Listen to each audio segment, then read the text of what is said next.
Yo conocía a Luis Fernando Quirós por accidente. Lo conocí antes de conocerlo a él. Eh, Él y yo participamos en una exposición en 1957, algo así. 47, no, 74. 77. En España, porque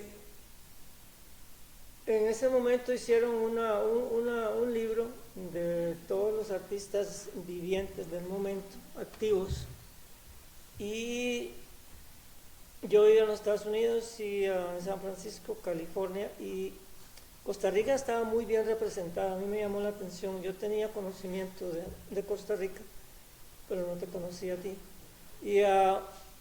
Y vi que habían como 15 o 16 artistas costarricenses en ese libro. Son como 250 artistas de alta calidad, digamos, de reconocidos, históricos. Algunos todavía están vivos hace mucho tiempo, pero algunos están vivos.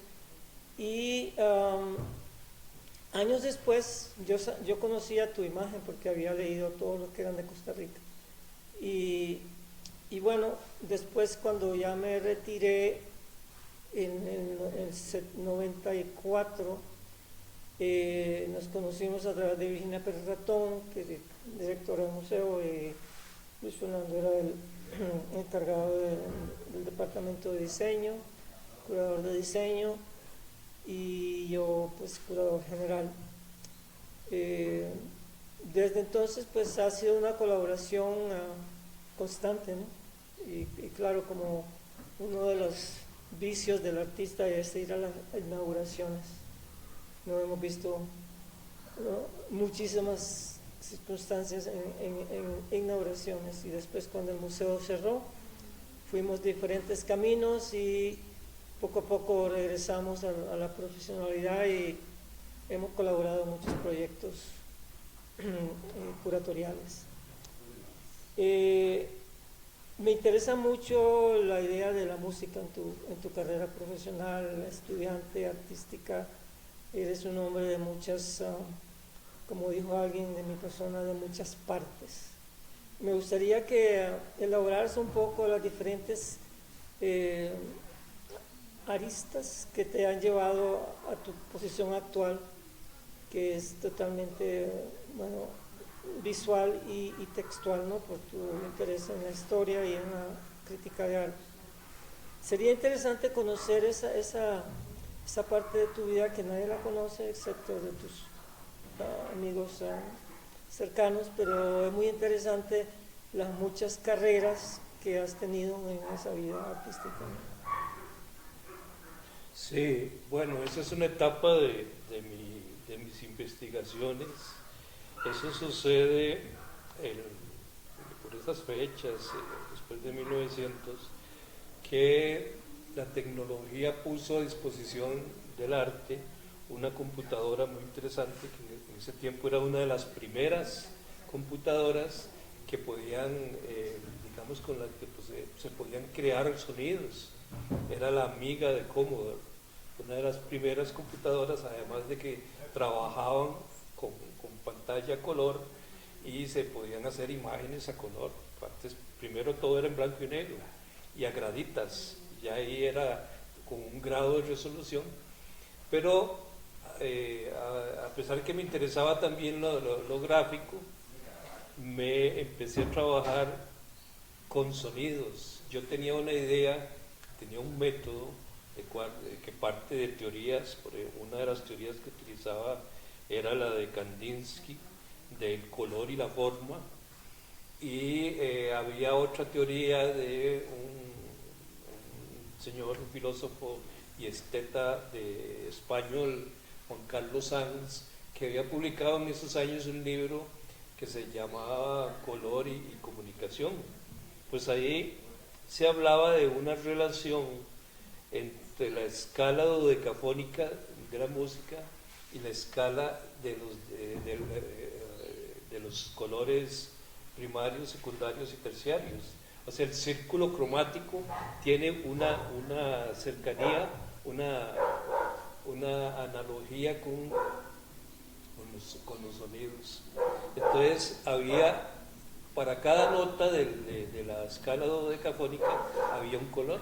Digamos, do correspondía al rojo naranja era el do sostenido, al re era el que sigue y así sucesivamente. Entonces yo me ponía a hacer composiciones de color y luego las pasaba a sonido. Y sonaba un menjunje rarísimo, pero era interesante, ¿verdad? Y a partir de eso yo empecé a elaborar composiciones musicales. Música conceptual. Música así conceptual y sonaba con sintetizadores, que era lo que tenía la computadora. O sea, no era que tenía piano, sino que eran sintetizadores que sonaban como un instrumento. Entonces, así yo hice muchas músicas.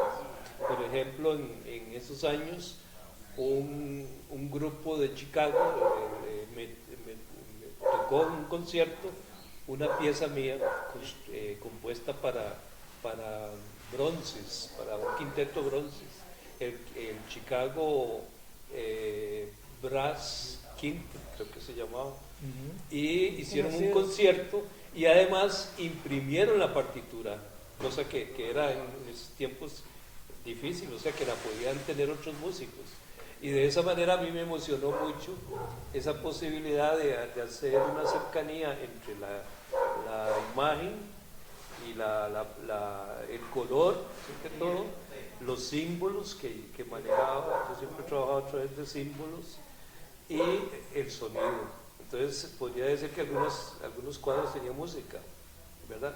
Cosa que era como muy primigenio la experiencia, porque estábamos empezando apenas con la tecnología. Ahora se hacen maravillas, pero ya yo agarré me subió a otra rama del árbol, entonces aquella rama se quebró. Sin embargo, de vez en cuando bajo algún programilla ahí de la computadora y me pongo a traversear, a montar piezas que ya había hecho y las escucho de nuevo con otra tecnología que es muy interesante. ¿Y qué importancia tenía la cacofonía, entre comillas, en este tipo de sones? Bueno, la dodecafonía, pues era una música muy del género contemporáneo, digamos. Hablamos de los compositores grandes que pasaron a la historia, como Paul Hindemith, utilizaban esos esquemas de sonido, ¿verdad? Que era dodecafónico, ¿no? Que es un poquito a veces hasta digamos, agreste para el oído, pero que es parte de la estética de hoy, ¿verdad? Que ya hoy no nos suena tan raro. En aquellos años sonaba bastante raro, pero jugaba con esas cosas que ya eran, digamos, la música conceptual. Por ejemplo, aquel concierto que hizo John Cage en la Venecia, en la Bienal de Venecia, que convocó un concierto y la gente sentada en la sala, ¿verdad?, esperando el concierto. Él llegó y se sentó y abrió las puertas de la sala para que entrara el sonido de la ciudad. Entonces, ese tipo de música era el interesante, que ya estaba trascendiendo, digamos, la obra de John Cage era maravillosa. ¿Qué le parece, maestro? Y bueno, lo interesante para mí de él es la ausencia del sonido, de la manera que yo lo veo, ¿no? Es igual que en sus dibujos, porque sus dibujos son muy sutiles, ¿no? Entonces, ver movimiento, es aire en su obra visual, ¿no? Que sí. Muy pocas personas saben que él ha hecho mucho grabado abstracto. Yo hice también ese tipo de cosas porque hice una exposición, creo que fue como en el 91 o 92, en el Museo Nacional. Tenía unas salas en la entrada, ¿se acuerdan? En la entrada de la Plaza de la Democracia había unas salas lindísimas que después la hicieron servicios sanitarios. Pues ahí hice una de las primeras exposiciones que era puro música. Y eso del silencio me encantaba. Entonces yo cogía una partitura que la dibujaba en grande, en papel grande, acuarela, y en relieve le dibujaba esbozaba las líneas, ¿verdad? Para dibujar no un pentagrama, sino que era un poligrama, porque eran muchas líneas, y metía símbolos de sonido. Por ahí habían el silencio de 4 tiempos, el silencio de un tiempo, y trazaba ligaduras también, que era visualmente sugería aquel tratamiento del silencio. ¿Y cómo conectarse a la poesía concreta en este sentido? Bueno, en ese tiempo también trascendían todas esta corriente de la modernidad o de la contemporaneidad, porque la modernidad ya se quedó atrás, y digamos, había el trabajo con puras letras, con signos, que es muy interesante porque un signo es como una grieta por la cual se sale o entra el sonido, ¿verdad? El sonido de la letra. Entonces, y es muy interesante los espacios que se forman en las palabras, los espacios vacíos, porque por ahí se cuela el sonido, se cuela digamos, la musicalidad de la palabra según el idioma. Hay idiomas que son maravillosos para eso, por ejemplo el alemán, qué sé yo, los alemanes crean cosas maravillosas en ese sentido, desde Wagner y todos estos, pero en esos tratamientos modernos me parecía maravilloso.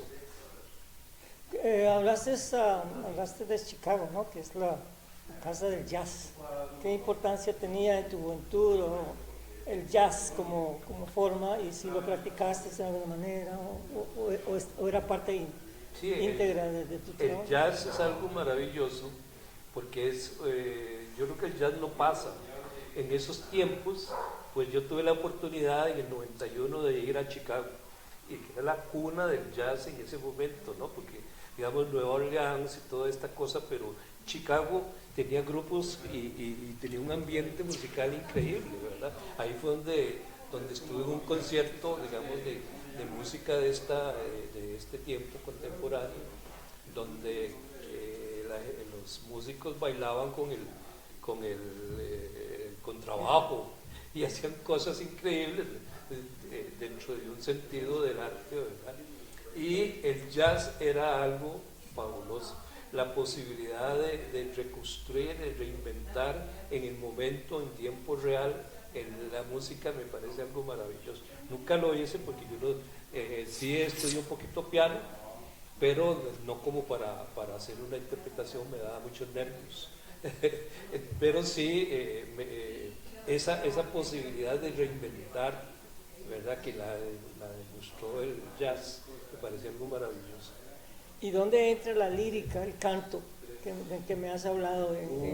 Estamos hablando ahora del performance, no solo... Sí, el canto es algo que uno lo lleva dentro, eso que todos cantamos, aunque sea en el baño. En ese tiempo, pues yo estuve en coros, el coro de la Sinfónica Nacional, en 1977.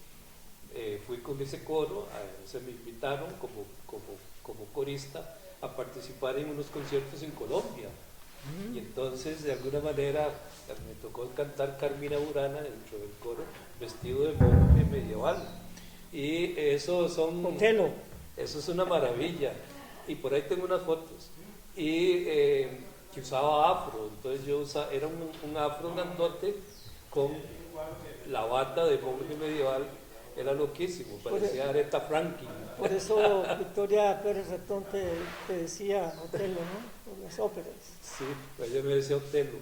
Pero hay una cosa natural que sale, que digamos yo cuando estoy solo, o en las noches, en la madrugada que me despierto, yo empiezo a emitir sonidos, no es que estoy roncando, sino que estoy cantando, pero cantando a mi manera, que son sonidos, digamos, hay una conexión un poco mística en ese momento.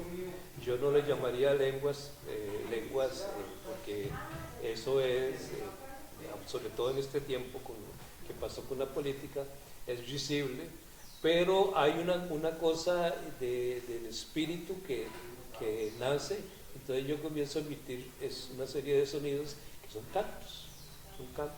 Ahora que para esta entrevista has levantado la voz, tienes voz de locutor, que su sonido es fuerte, ¿no?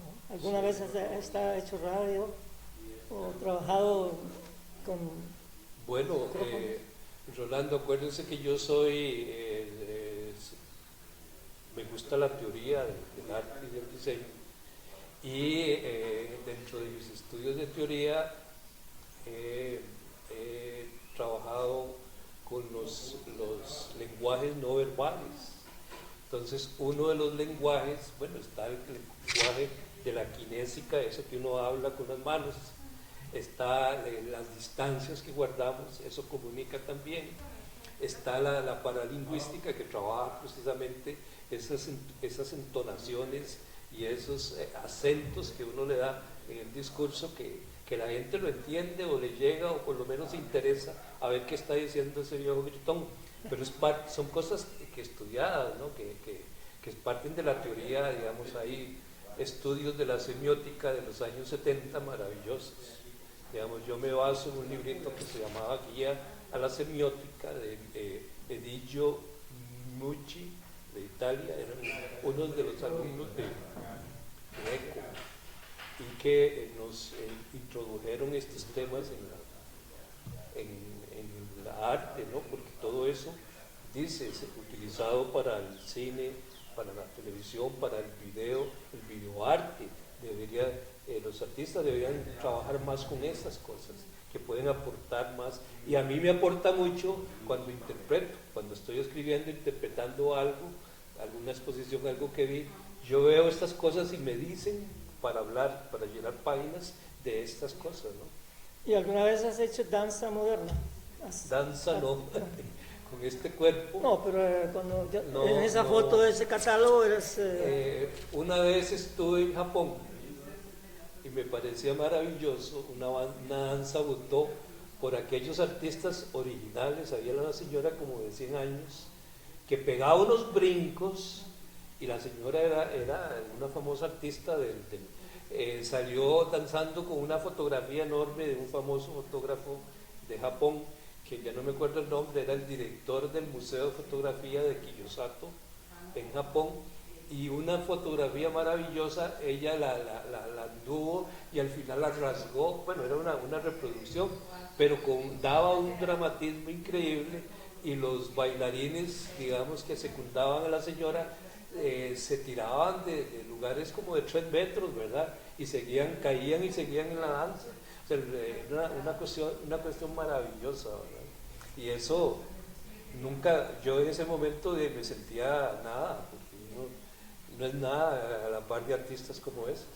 Ahora, yendo al extremo del aspecto de disciplina, el texto. Conociéndote es algo que es importantísimo en tu vida, en tu trabajo, en tus intereses, y recientemente te han invitado a una revista internacional muy importante que se llama WS1. ¿Podrías explicar qué significa WS1? Ese es la Wall Street International, que es una revista no de Nueva York, sino que es internacional, porque en las redes todo es internacional y pertenece a todo el mundo, pero la casa editora o que publica la revista está en Montenegro, en Budva, Montenegro, que es un país ahí por el Adriático, abajo, muy cercano de Grecia, y el editor en español, porque la revista se publica en 6 idiomas, el editor es un español que vive en España, que no es que vive o sea, se elabora en el mundo, ¿verdad? Como me invitaron a mí aquí en Costa Rica, y hay otros costarricenses que son colaboradores, como don Jorge Poveda, hermano del pintor o del artista Carlos Poveda. Don Jorge es uno de los colaboradores, este señor que usted me comenta, que es hijo de un señor nicaragüense, también es uno de los colaboradores acá, pero yo fui haciendo como una línea, como un nicho ahí, porque la revista es de política y economía y sociedad, ¿verdad? Sí, es muy importante hablar de este medio porque son muchas disciplinas, política, arte, la parte social y es muy interesante en tu caso de que a pesar de tu modestia, pues sos un hombre muy informado en muchos aspectos de la vida, ¿no? Y me parece que llegar a esta revista es muy importante para ti porque has hecho un impacto con el editor de que hablas del arte en el sentido social, artístico. La parte artística es muy importante, pero es un medio que debería de conocerse más, ¿no? Porque es importantísimo por los muchos temas y además que es totalmente internacional. Hay escritores famosísimos y me parece que es un buen fuente para vos comunicar el arte en Centroamérica a nivel mundial. Sí, por supuesto. Como les decía, yo quería hacer un nicho que es el arte político en Centroamérica. O sea, todos los acontecimientos que hay en los cuales el hecho político, el pensamiento político, ha sido tratado en el arte desde tiempos antiguos, ¿verdad? Ahorita en el Museo de Arte y Diseño Contemporáneo hay una exposición maravillosa de Stephanie Williams, esta joven artista, que trata se llama Cuadra Cero, la exposición. Ella se refiere a la cuadra central de San José, donde existió el Palacio Nacional en tiempos allá en 1848, que construyeron este edificio, y el presidente de esa época era Juan Rafael Mora Porras, y resulta que entonces ese acercamiento de Stephanie a la historia política de Costa Rica hizo unas piezas, unas instalaciones maravillosas, me conecta a mí con un montón de cosas en esa oficina en la cual ella crea un archivo y ilustra a través de su obra. Se dieron firmas importantísimas, por ejemplo, el ataque de 1856 o la defensa de la campaña nacional del 56 salió de ahí, del presidente Mora Porras. A él llegó el multimillonario, norteamericano, naviero y ferrocarrilero, quien lo alertó de la invasión de William Walker, que quería esclavizar Centroamérica, ¿verdad? Entonces ahí me dan un montón de conexiones y a mí eso me enciende, a mí eso me gusta escribir sobre esos temas, ¿verdad? Porque son cosas que a veces están aletargadas en la historia y que quedaron ahí escritas, pero que el artista contemporáneo, como el caso de Stephanie, la saca, y entonces a mí eso me encanta. No, y muchos otros artistas centroamericanos trabajan en esa dirección. A mí me parece que Centroamérica podría convertirse en un laboratorio para el mundo, ¿no? Donde tiene tanta historia y está tan rezagada en investigarla, que sería interesante que Costa Rica, me refería a que escribió un artículo que llamaba que Centroamérica era el espacio en Europa, ¿cómo se llama? El área de Mediterráneo. Centroamérica es el Mediterráneo de América. Y hay tanta historia que sería interesante que los científicos vinieran a investigar cómo es que Costa Rica existe en este caos político, pero está sola, está defendiéndose, pero inventando y creando actividades, que sería un estudio serio, ¿no? De algún científico.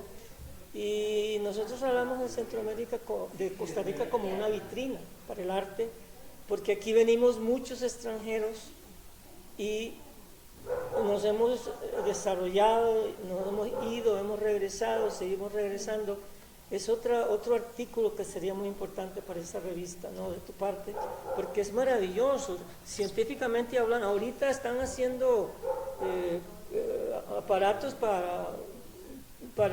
están trabajando con la NASA, ¿no? Jóvenes estudiantes costarricenses.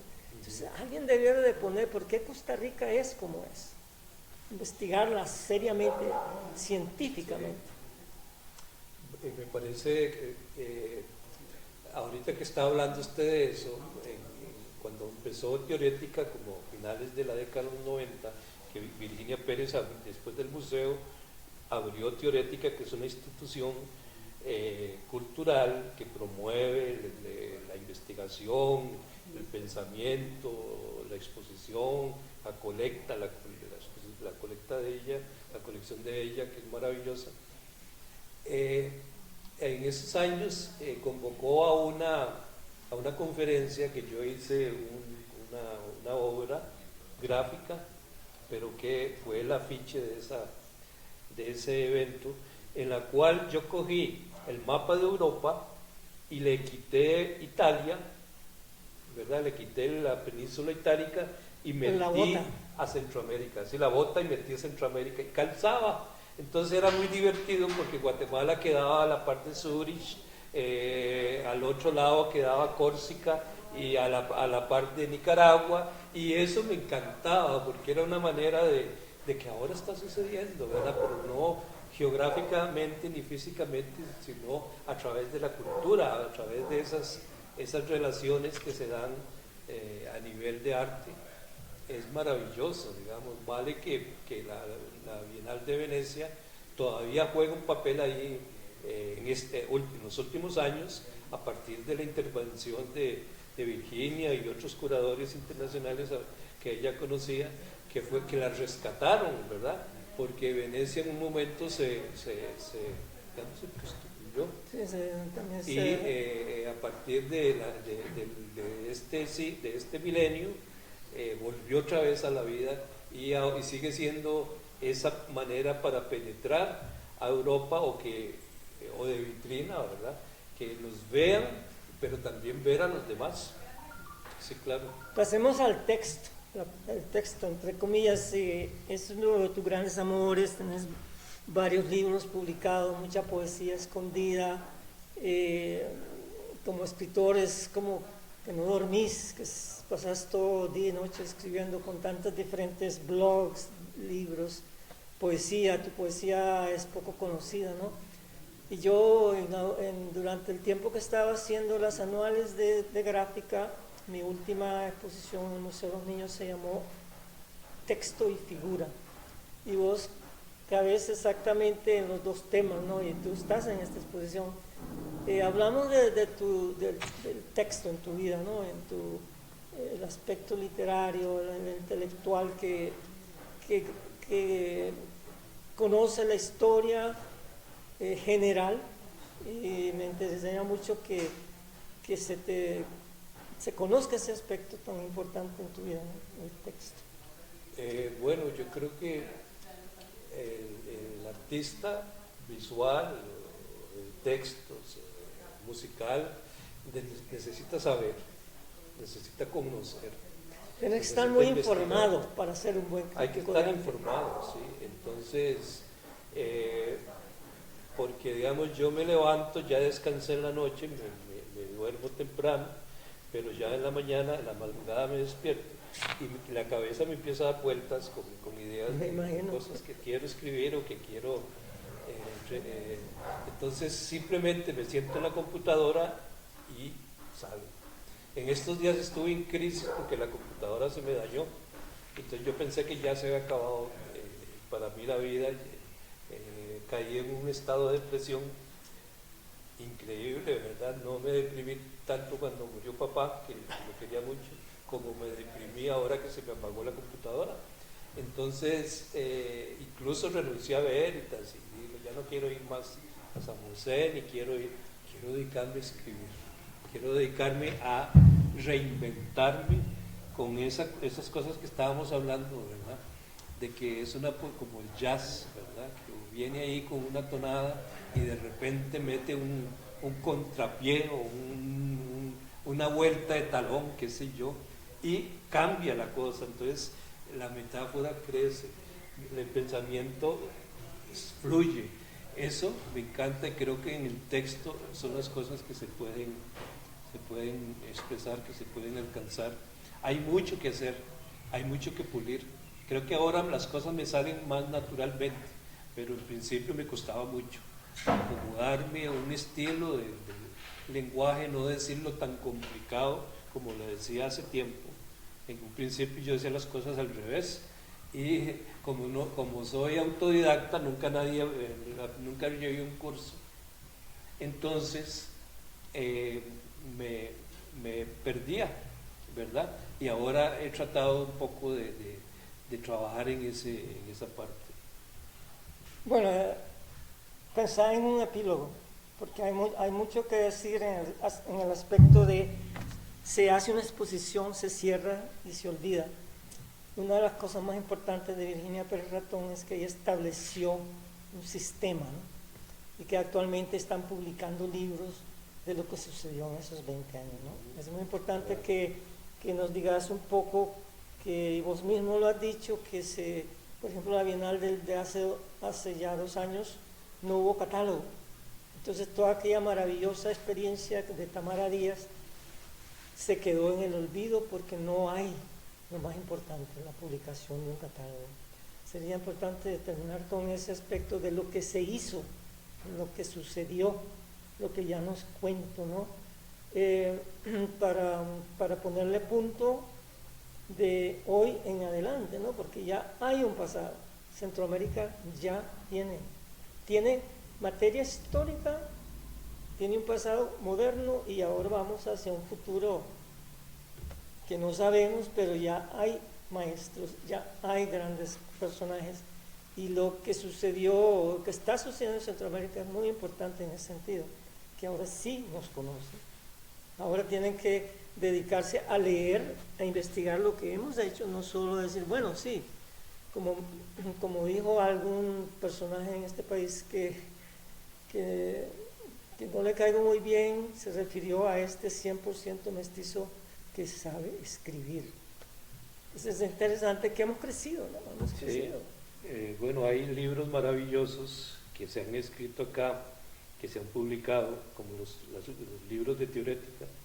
El libro Por un estrecho dudoso, ese último gruesote que publicaron con textos de Virginia y de muchos de nosotros que participamos, que trabajamos con ella, es una obra importantísima para el investigador futuro y para el investigador actual. El catálogo de Estrecho Dudoso es una obra muy importante para la investigación. El librito aquel que publicó Tamara en 2003, en el trazo de las constelaciones, estaba leyendo porque yo necesito muchos datos, y ahora mi proyecto, mi sueño de proyecto es crear un libro o publicar para el 2021, que es el bicentenario, publicar un libro que está hecho en base a capas, no en capítulos, sino en capas. Y me gusta lo de la capa porque las capas deben ser transparentes y que cuando uno las sobrepone se debe ver entre sí, ¿verdad? Entonces una capa... Como la obra de Carla Solano. Sí, bueno, y muchas otras que trabajan en este sentido, capa, y la misma música, digamos, cada canal, cada voz es transparente. Entonces yo quiero una capa, va a ser el arte de los últimos 2 o 3 décadas en Costa Rica, otra capa va a ser el diseño y otra capa va a ser lo precolombino. Y entonces yo quiero que se transparenten y que el investigador o el que quiere saber del arte en Costa Rica lo busque, porque en Costa Rica haciendo ligámenes a Centroamérica, ¿verdad? Es que cuando uno habla de aquí, está hablando a la vez de Guatemala y de otros países, ¿no? Juntos pero separados. Sí, ya no sé, correcto. Este señor Juan Rafael Mora Porras, cuando firmó esa orden para la batalla de defensa de Costa Rica contra los filibusteros, afectó Nicaragua, porque la guerra se trasladó a Rivas, y luego afectó a una finca 42 kilómetros al norte, Managua, que fue San Juancito, que está descrita en la historia, en las gestas históricas de Nicaragua, perdón. O sea, en ese tiempo ya, en 1856, una firma afectaba todo el istmo, ¿verdad? Actualmente eso es mucho más efectivo. Luis Fernando Quiroz,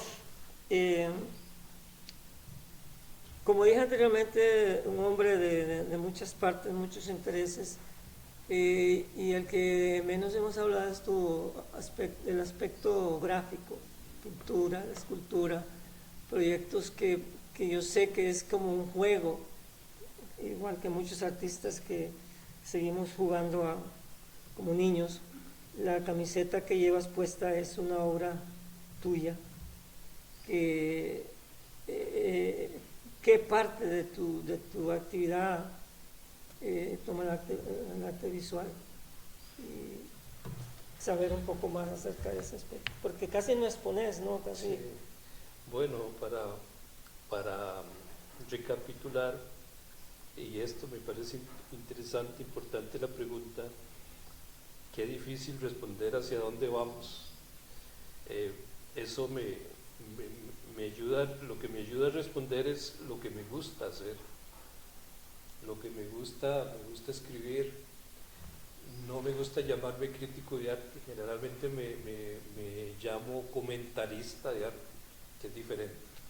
No me interesa jugar ese rol de crítico de arte, aquel, digamos, del que habló,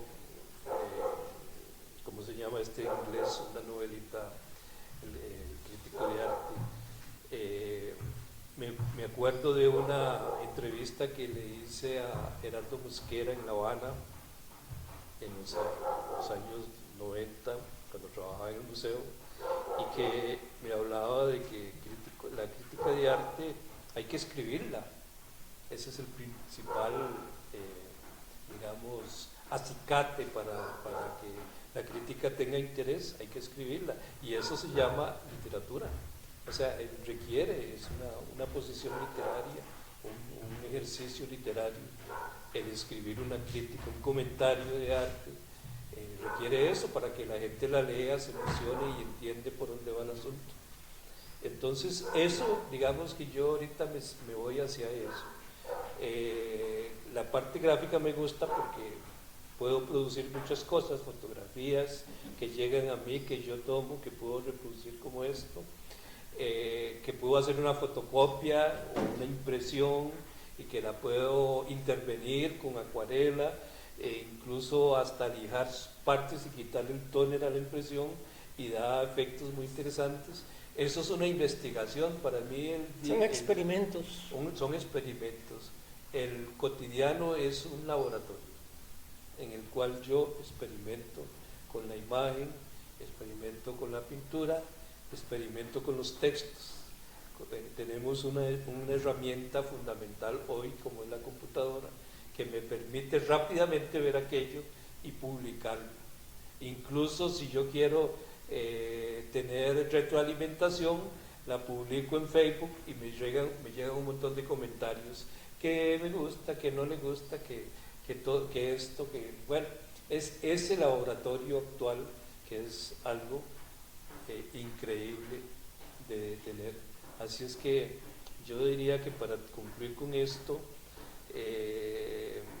cada mañana que me levanto entro al laboratorio, que es este espacio, que es el taller, que ahí tengo la computadora, que ahí tengo mis libros, que ahí tengo mis escritos, y empiezo en algún momento me siento cansado de escribir, pues entonces cojo un papel y hago gráfica, también me cansé de aquello, tengo pinturas que puedo hacer alguna pintura. O sea, el arte es un trabajo cotidiano de investigación, en la cual primero hay emoción y hay un norte, hay una búsqueda. Digamos, hoy estuve escribiendo sobre Virginia y capté cosas que no las había visto. Digamos, ella siempre habló de la fragilidad, de las cosas que se rompen, que se quiebran, que a veces se escinde, esa palabra escindir es porque se rompen dos cosas para liberar una energía interior, una fuerza interior. Ese era el trabajo de ella, con los muros, con los objetos rotos, fragmentados. Ella quería liberar esa energía que le daba cosas que le da. Entonces, ese es el ejercicio de cada día. Por suerte que tenemos muchos temas aún para investigar y que tenemos el tiempo y la pasión, sobre todo, para hacerlo. Gracias por iluminarnos de tu persona.